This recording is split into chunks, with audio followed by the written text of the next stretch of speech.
My depression was caused by a breakup with my high school sweetheart and my substance abuse after that and acting out.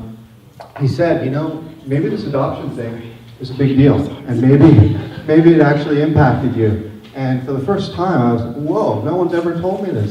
I knew I was adopted. I had a coherent narrative that my parents told me I was special, that that I was really wanted, and I got a lot of warm fuzzies. But no one ever identified that as an issue. And even my own parents denied that it was a major issue.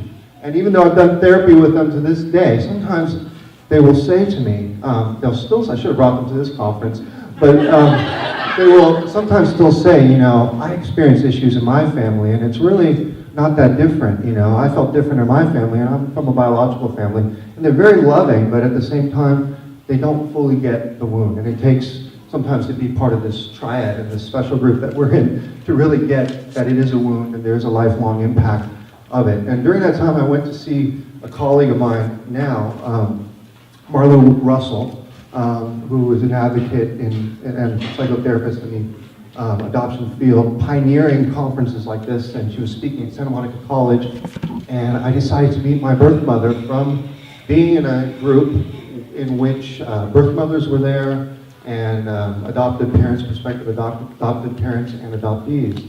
And I came home, and fortunately, my parents were okay with me meeting my birth mother in particular.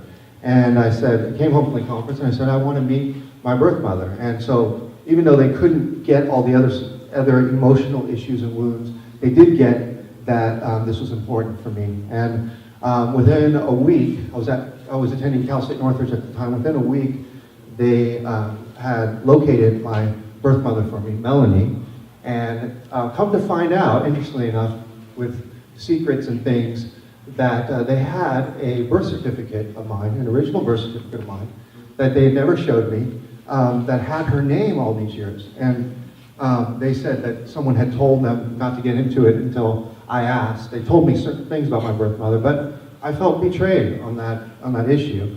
Although at the time reuniting was extremely magical. I was getting my degree in psychology, so I called up my birth mother and I said, you don't know me, but I think you're my mom. And we talked for 5 hours.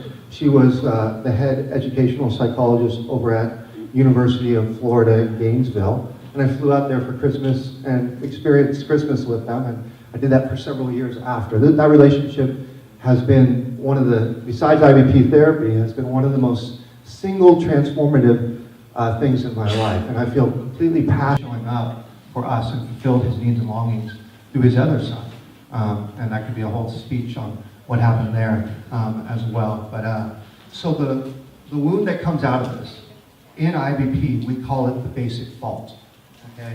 In other modalities, they call it maybe the story, a negative thought, a core negative belief. Something's wrong with me, I'm not a good mother, I'm not a good father.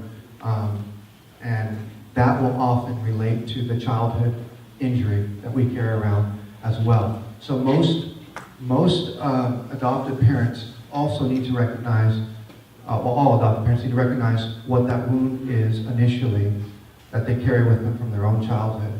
If we don't, and many adoptive parents in here have probably learned from that, we create what we don't want to create, and the adopted child loses themselves in the process. So we have the basic fault, which comes out of the primary scenario. Let's stack it on top of each other here. Now what do we do with this? At a certain time in our life, we decide that we do not want to feel this pain anymore. And I talked about how I became an angry teenager. And I started to rage and get kicked out of high school and use drugs and alcohol and abuse that. And a lot of it was out of the wound and depression. But this is called our character style. And the character style comes out of two types of injuries that happen in our primary scenario. Now, I'm not going to spend that much time getting into this, but I'm going to say the two injuries that we can experience, and adoptees probably experience both, is abandonment on one end of the spectrum and inundation. And most people know what abandonment is. It's emotional, lack of attunement, being left, loss, all that kind of stuff. But most people don't always know what inundation is. Inundation is somebody putting their needs onto you, somebody smothering you, helicopter parenting, helicopter mothering, and inundation is equally damaging as well. So out of this character style and how we defend ourselves, we'll say that the adoptees, usually I see them go into three roles. At another point or another lecture, I talk about everything on here and what our defenses are, but I also want to get to the tools that I want to show you as well. So we will say that the adoptee's character style comes about, we can be the good adoptee, we can be the rebel adoptee, or a lot of us could be the victim adoptee. Now, the good adoptee is the one that is the people pleaser, who fits the family system, who gets straight A's and is really fitting them all. The rebel adoptee is the one who probably tried but could not fit the system and is the identified patient in the family.